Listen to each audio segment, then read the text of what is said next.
Hello, my name's Alan White. I'm one of the cast members of the Swine Palace radio theater production of The Importance of Being Earnest. We have a diverse cast making up our production, and so we wanted to take a deeper look into Victorian Britain, what the society was like, and what it might mean, particularly for a person of color to navigate through that society.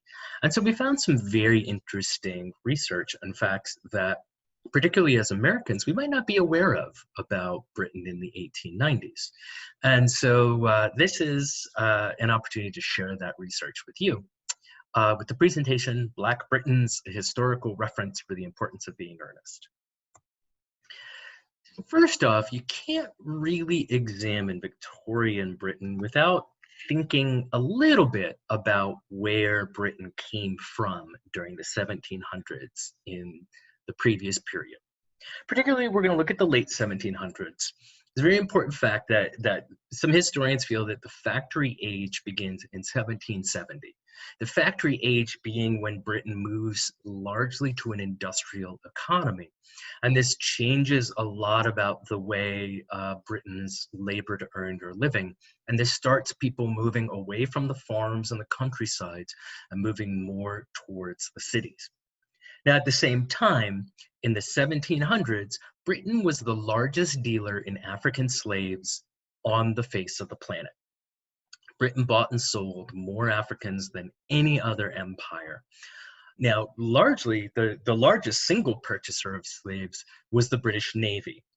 And that was because almost no one wanted to work on board ship. In popular culture, pirates and things are very romanticized, but the fact is that it was probably the most dangerous vocation you could have to be a sailor at the time. There were diseases, storms, yes, pirates, being swept overboard, 99 ways to die, and the Navy paid the worst of any of the possible ships that you could work on. So no one wanted to join the Navy, and so largely the British Navy would buy slaves and make them sailors aboard ships. It's particularly important because this is the way that many Black people ultimately immigrated to Great Britain, was they would be former sailors, and when they would leave the ships, they would work on the docks and the shipyards, plying trades that they had learned aboard ship. Now, also note that in the 1700s, Britain was involved in multiple revolutions. The American Revolution started in the 1700s, the French Revolution happened around then, and the Haitian Revolution happened in around 1793. So there were already multiple areas where questions of sort of identity, slavery, liberty, things like that were coming across in and affecting the British Empire. Still, by the end of the 18th century, the 1700s, Great Britain had over 1 million African slaves in the West Indies alone. That's not considering Britain's other territories that it had in other parts of the world. Now, Britain abolished the buying and owning of slaves in 1807, sorry about that, and the number's right there in front of me. But that only abolished slavery on the British Isles. In fact, despite the rise of industry, Britain was still dependent on slave labor in its territories where it had sugar plantations and tobacco plantations in particular for its cash crops. As long as the money kept rolling in, people were perfectly okay keeping slaves on those territories. So an interesting thing you would have is you would often have free Black people living in London working on the docks to, say, bring in sugar and tobacco, which had been harvested by enslaved Black people in one of the territories. Now, by the early 1800s, there was an estimated 10,000 free and some enslaved Black people just prior to the abolition of slavery living in London alone. Now, that was the majority. The estimate is that's the majority, and there were, fewer Black people living out in the countryside, those who had emigrated out there. And it would be a little more time before more Black Britons would move away from the city. Now, at the same time that this is happening, in 1825, for example, the first passenger railway services started. And of course, the railroads revolutionized the mobility of the British citizens, making it easier for people who live outside of the cities to move in to earn a living. And now, this is also sort of the rise of the new class system in Britain. We know Britain is kind of famous for its class system, and it always had a class system of sort of nobility and aristocracy and things like that. But in the Victorian era, Britain has many classes. You have your nobility, you have your aristocracy, your historically upper class families who may have been moneyed and named. You have your middle classes, your upper middle and lower middle classes. You have your lower class, your laborers, and you have your underclass, orphans, the disabled, people who have, no income effectively. But you also have this growing tension between the aristocracy, who are upper class, and the bourgeoisie, people who are attaining upper middle and even upper class through business, through industry, your entrepreneurs. Some of these bourgeoisie will attempt to affect the habits and mannerisms of the aristocracy, effectively trying to blend in and assimilate with the aristocracy. Some of the bourgeoisie would even purchase large homes and restyle them to an ancestral home for ancestors who never necessarily existed. This is not a new thing, by the way. In the 1700s, there were upstanding citizens, particularly some in the colonies, who would counterfeit favors from the king. One in particular was called the King's Board, which people would put over their mantelpiece as though they had received a gift from the king that they never had.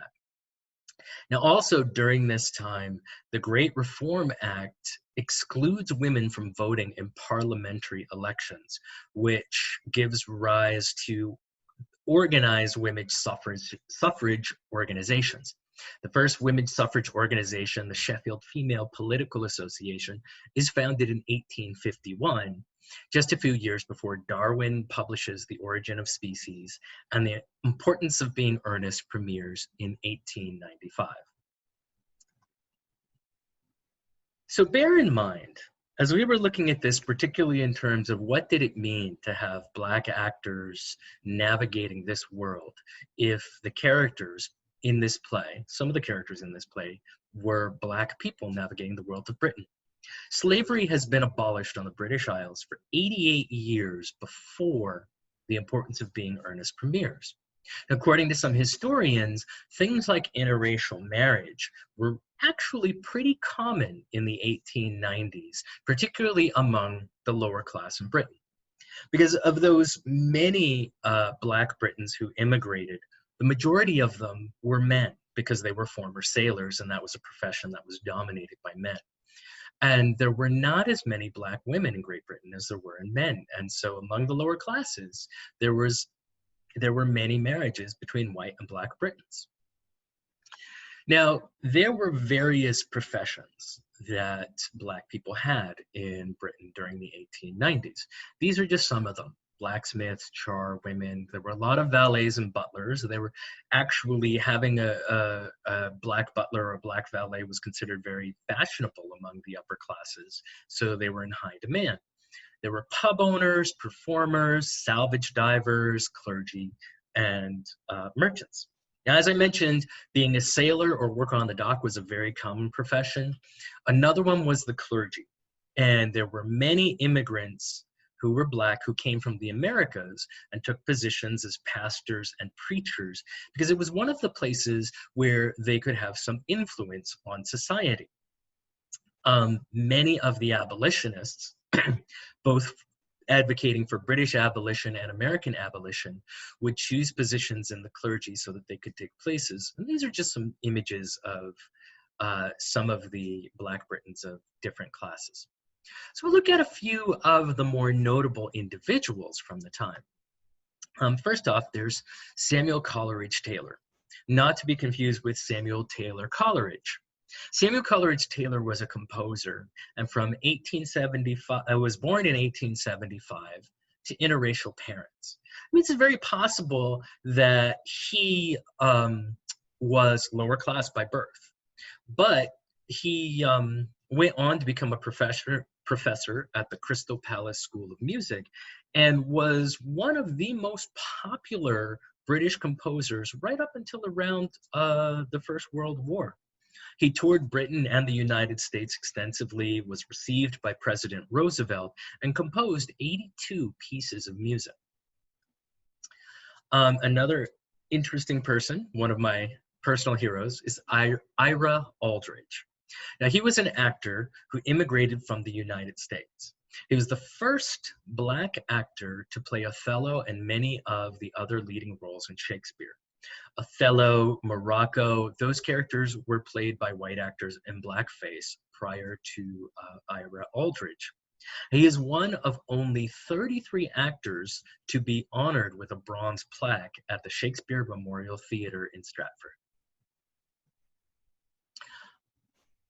Some other interesting individuals include Sara Forbes Bonetta, who was a Nigerian princess, a member of the royal class. She'd been captured during an invasion and was rescued by Captain Forbes of the British Navy. And she was taken in by Queen Victoria herself as her goddaughter. Queen Victoria took responsibility for her education and her welfare, and ultimately, Sara Forbes Bonetta got married and returned to Nigeria. These two are also some of my heroes, Adelaide Knight and Donald Adolphus Brown Knight. They were an interracial couple. They were among the working classes. Adelaide Knight is sort of a hero among the suffrage movement. She was a real leader among the suffragettes. She actually had a mobility disability and was also a big advocate for disability rights. Donald Adolphus Brown was a merchant seaman. When he married Adelaide, he changed his name to Donald Adolphus Knight. He took her last name. People kind of disagree on why he did that, but generally they believe that it was both a very romantic gesture and a action of his support for the suffrage movement. Adelaide co-founded the Communist Party of Great Britain, and Donald was awarded the Edward Medal for Bravery and the Carnegie Hero Fund Medal by King George V. He, like many sailors, worked on the docks after he no longer worked at sea. And there was a fire that broke out and caused explosions in one of the warehouses on his dock. He risked his life to actually grab and remove more explosives, Navy munitions, from the fire and the building, controlling the explosions and saving the lives of many of his employees. So this was just a quick little look at some of the various aspects of what life might be like for people of color in Victorian England. Now, this isn't to say that Victorian England was this perfect utopia for people of color. In fact, there was racism that these Black people and interracial couples would have encountered in Great Britain. If you're familiar with the images of the Jim Crow minstrelsy in the United States, those caricatures were pretty much global popular entertainment. So you can do a quick internet search for Victorian comics, political comics, racial comics, and you'll probably see some very familiar images, depictions of Black people with very dark skin, very big lips, bulging eyes. Those were sort of the standard white gaze images of Black people. So there was definitely racism and inequality. There was gender inequality as well. But also, Great Britain did not go through a Reconstruction period in the same way as the United States. So it was a very different environment in many other ways. Thanks for watching, and I hope this was helpful. And I hope to see you at The Importance of Being Artist. Well, I won't see you. It's a radio broadcast, but I hope you tune in.